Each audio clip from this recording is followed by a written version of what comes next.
Hello YouTube, it's Tony. So today I'll be showing you a 1 to 99 thieving guide for 2018.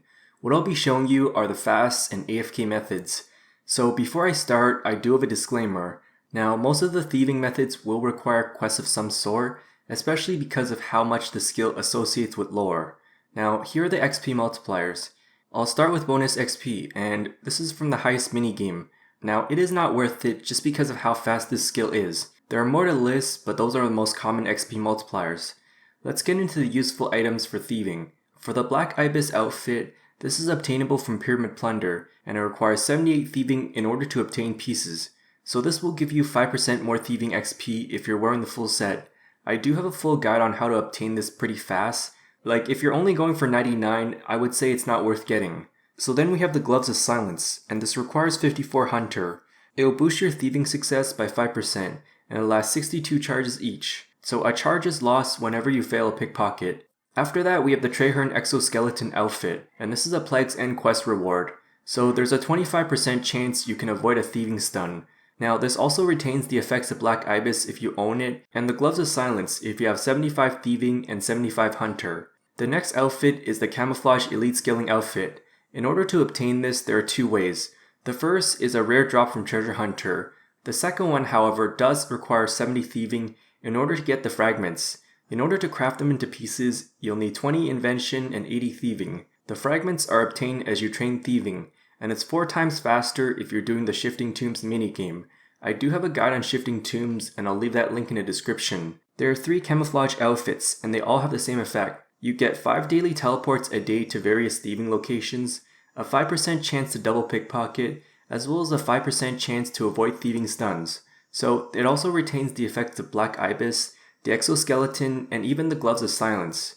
There are even more effects to list, so feel free to check the Runescape wiki. If you combine all 3 outfits, you'll then form a Master Camouflage Outfit.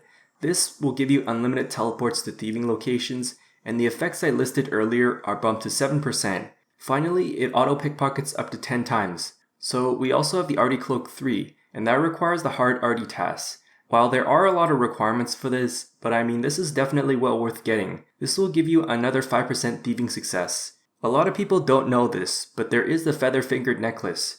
Basically, there's a small chance you can avoid getting stunned on a thieving attempt. It comes with 10 charges each, and I believe it cost me around 2k or 3k or something like that. Here are the thieving related summoning familiars. Starting with Magpie, this will give you 2 thieving levels, and it requires 47 summoning. Then we have the Abyssal Lurker, and this will give you 4 thieving levels, in which case it does require 62 summoning. For both familiars, they will only boost your thieving level if you're using their respective scrolls. The next useful item is the 5 Fingers Discount Aura. It's only available through loyalty points, unfortunately. Then there's the Crystal Mask and Life Form. Now this requires the Light Within quest complete, as well as 90 magic to cast the Crystal Mask. Each time you cast this, it will last 5 minutes. This will grant you 15% thieving success, as well as a chance to avoid getting stunned. On top of that, the Light Form Prayer doubles the effectiveness. So finally, we have the Soul in the Box item. This requires the last Nomad quest complete, and you can craft this with Invention. You're going to activate this and it will distract nearby NPCs, which in turn will then increase your thieving success. Each soul will last you 1 minute. Now, I'm not really sure how effective this is, and may not even make a difference either. Now that I've talked about the useful items, let's talk about the training methods. From level 1 to 5, you're going to be doing Pompous Merchants.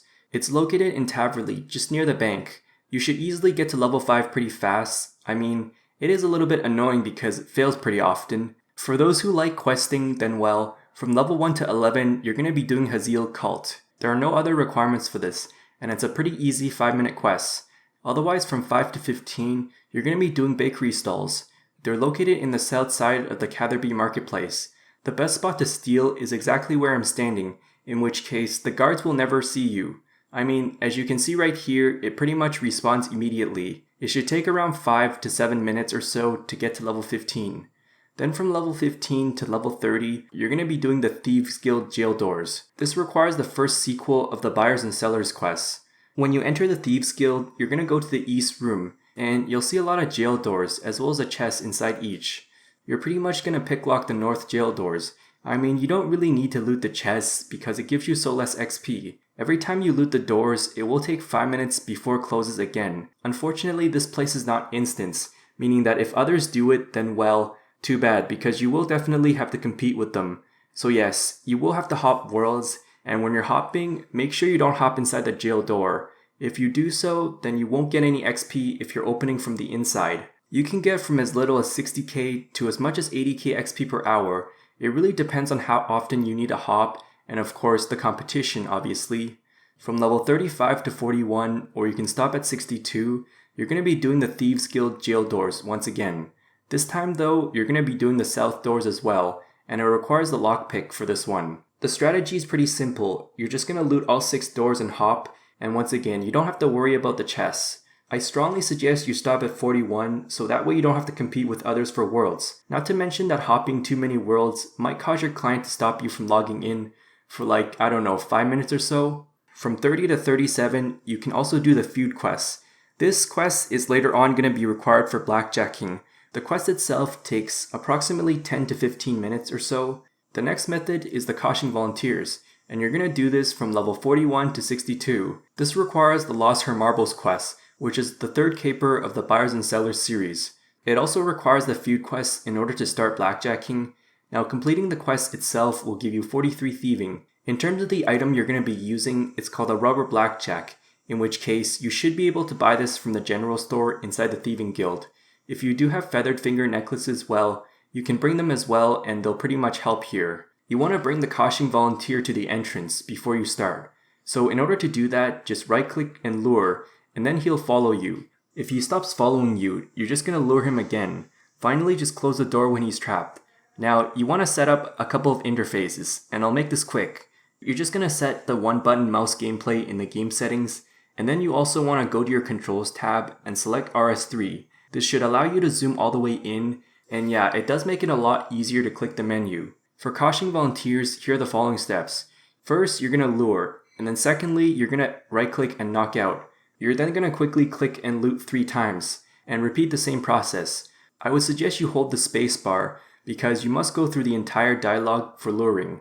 While I am level 99, but when you fail, what ends up happening is he'll just stun you. Sometimes you can only loot twice before he recovers though. So yes, it is extremely click intensive, but luckily nowadays you only need to go to level 62. At level 43, you can get 90k XP per hour, then at level 50, 125k, and finally at level 60, it tops off at 150k XP per hour. If you don't like Caution Volunteers, then we do have Gullible Tourists. This requires the Jack of Spades quest complete. It is found in Menefos, more specifically the Ports District docks. So not every world has it, and it only appears on certain worlds at a time. However, it does stay on the same world for the entire day until reset time. There are 2 FCs that track this, and that is Menefos or Sol Obby. Now, unfortunately, they don't always call, so if you want one, then well, just sit there and be patient. You may want to bring Featherfingered Necklaces and the Gloves of Silence if you have them. So you'll notice they don't move at all, which is actually pretty nice because you don't have to keep moving your mouse all over the place. Once again, it is click intensive, but it does offer you decent reputation, as well as a chance of an uncut onyx if you're an Iron Man trying to get one. You can get from 50k to 80k XP per hour depending on your level. From level 62 to 90, or you can go all the way to 99, you're going to be doing safecracking. Yes, this is a new method, and it's arguably the best method in the game. Now I do have a complete guide on this, and I'll leave that link in the description. This will require all 4 capers of the Buyers and Sellers quests. To get started, just talk to the safecracking trainer in the Thieves Guild, and it'll give you safecracking equipment. You're just going to pretty much click the safe to crack it open, and you'll notice multiple phases. They're called dialogues. Now the higher tier safes have more dialogues before it's fully opened.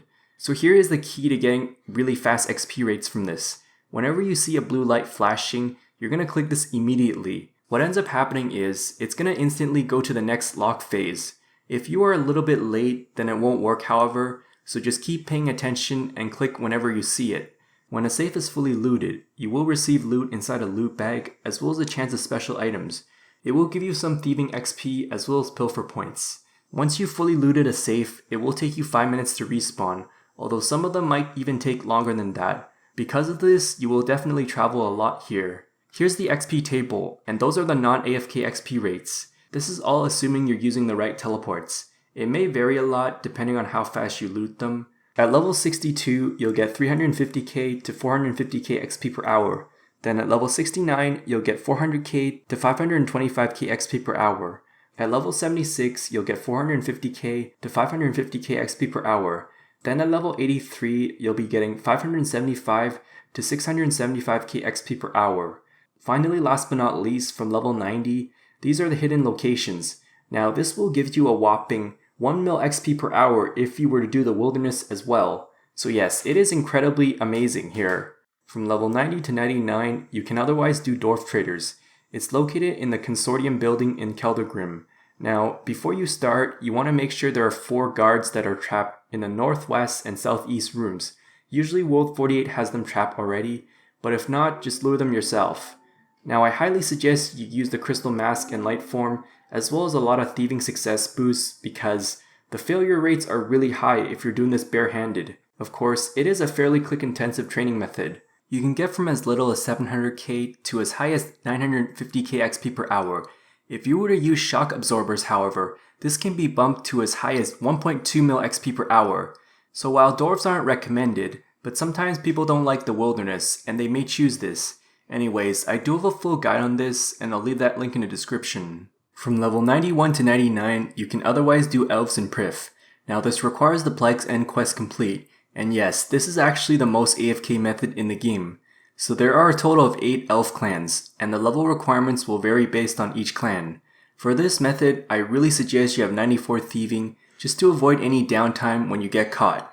The way it works is that it automatically pickpockets until you get caught. When you get caught 3 times, you cannot pickpocket the same elf clan for 20 minutes, which it should be shown on the debuff bar. I mean, it does seem like after you get caught the first time, you're much likelier to get caught afterwards. Generally speaking, you should be able to last around 5 minutes each clan. When you're on cooldown, just rotate to another elf clan and pretty much repeat. I would recommend using either a Toon Crystal Teleport Seed or the Master Camouflage Outfit for unlimited teleports. You can also use Crystal Mask and Light Form, which it should help at the lower part of these levels. At level 99, they should pretty much have high success rates, so I'm not really sure if it does help at that point. You generally want to prioritize either A, the highest thieving requirement clan, or the Voice of Saren clan. I can't explain exactly which XP each clan gives you, but there is a calculator on this and I'll leave that link in the description. You'll get around 400k to 450k XP per hour from this. While this is actually slower than safecracking or Dwarf Traders, but yeah, the GP per hour is pretty decent, not to mention that they're pretty good for hard and elite clue scrolls. Now that I've talked about the regular methods, let's talk about the other methods. So for Thieving Dummies, they are obtained from Treasure Hunter. You basically deploy them and pickpocket them. So yes, it is very AFK this way, and each dummy will last 5 lives. Once every life is depleted, you'll then be awarded XP equal to a small prismatic lamp. I really wouldn't bother pickpocketing other players' dummies because they only give you 10% of its regular XP. I believe in an hour you use 35 dummies. So with that said, you'll get a whopping 1.5 mil XP per hour at level 99. Finally, there's the Thieving Brawling Gloves, and they last you 555 charges each. You'll get 4 times the XP if you're using in the Deep Wilderness. The best way to use this is by safecracking in Rogue's Castle. Unfortunately, I can't test this because I don't have the Thieving Brawlers myself. To conclude this entire guide, just choose which method's right for you. And of course, best of luck training thieving. Now I know this guide's pretty long, but that's because there are so many thieving methods in this game. So yeah, thanks for watching and I hope it helps. If I missed anything, feel free to ask. Also, be sure to subscribe if you haven't done so already because I'll definitely be doing more 1 to 99 guides in the future.